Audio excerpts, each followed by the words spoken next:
ইব্রাহিম ইবনু মুসা রহমতুল্লাহি আলাই, আব্দুল্লাহ ইবনু আব্বাস রাদিয়াল্লাহু তাআলা আনহু থেকে বর্ণিত, তিনি বলেন, মুমিনদের মধ্যে যারা অক্ষম নন অথচ ঘরে বসে থাকেন তারা সমান নন।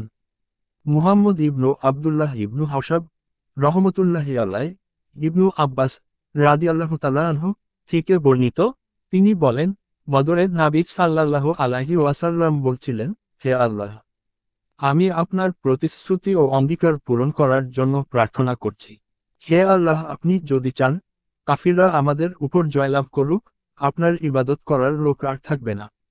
এমত অবস্থায় আবু বকর রাদিয়াল্লাহু তাআলা আনহু তার হাত চেপে বললেন, আপনার জন্য এ যথেষ্ট। তখন তিনি রাসূলুল্লাহ সাল্লাল্লাহু আলাইহি ওয়াসাল্লাম এর আয়াত পড়তে পড়তে বের হলেন। শত্রুদল শীঘ্রই পরাজিত হবে এবং পৃষ্ঠ প্রদর্শন করবে। আহমদ ইবনু ইউনুস রহমতুল্লাহি আলাই ও আমর ইবনু খালিদ আনাস রাদিয়াল্লাহু তাআলা আনহু থেকে বর্ণিত, তিনি বলেছেন, বদরের দিন নবী সাল্লাল্লাহু আলাইহি ওয়াসাল্লাম বললেন, আবু জেহেলের কি অবস্থা কেউ দেখে আসতে পার কি? তখন ইবনু মাসুদ রাদিয়াল্লাহু তাআলা আনহু তার খুঁজে বের হলেন এবং দেখতে পেলেন যে আফরার দুই পুত্র তাকে এমনভাবে প্রহার করতেছে যে মুমূর্ষু অবস্থায় মাটিতে পড়ে আছে। রাবি বলেন, যাকে অর্থাৎ আবু জেহেল তোমরা অথবা বর্ণনাকারীর সন্দেহ তার গোত্রের লোকেরা হত্যা করল তার চেয়ে বেশি আর কি। আহমদ ইবনু ইউনুস রহমতুল্লাহি আলাই বলেন, তুমি কি আবু জেহেল?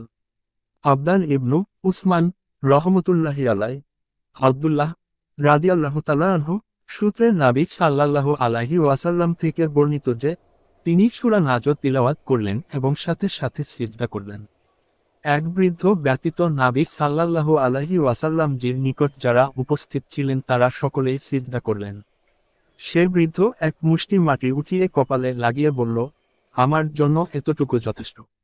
আব্দুল্লাহ রাদিয়াল্লাহু তাআলা আনহু বলেন, কিছুদিন পর আমি তাকে কাফির অবস্থায় নিহত হতে দেখেছি। উবাইদ ইবনু ইসমাইল রহমতুল্লাহি আলাই, কিসামের পিতা উরওয়া রহমতুল্লাহি আলাই থেকে বর্ণিত, তিনি বলেন, মৃত ব্যক্তিকে তার পরিবার পরিজনদের কান্নাকাটি করার কারণে কবরের শাস্তি দেওয়া হয়।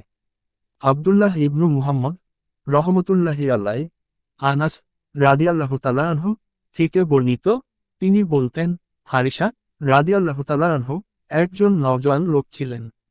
বদর যুদ্ধে তিনি শাহাদত বরণ করার পর তার আম্মা নবী সাল্লাল্লাহু আলাইহি ওয়াসাল্লামের নিকট এসে বললেন, ইয়া রাসূল সাল্লাল্লাহু আলাইহি ওয়াসাল্লাম, হারিসা আমার কত আদরের, আপনি তো তা অবশ্যই জানেন।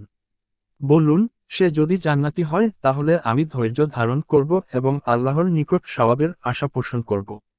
আর যদি এর অন্যথায় হয় তাহলে আপনি তো দেখতেই পাচ্ছেন আমি তার জন্য যা করছি। তখন তিনি বললেন, তোমার কি হলো? তুমি কি জ্ঞানশূন্য হয়ে গেলে? বেহেশত কি একটি?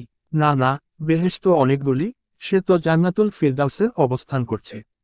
বুখারী শরীফ সপ্তম খণ্ড মাগাজি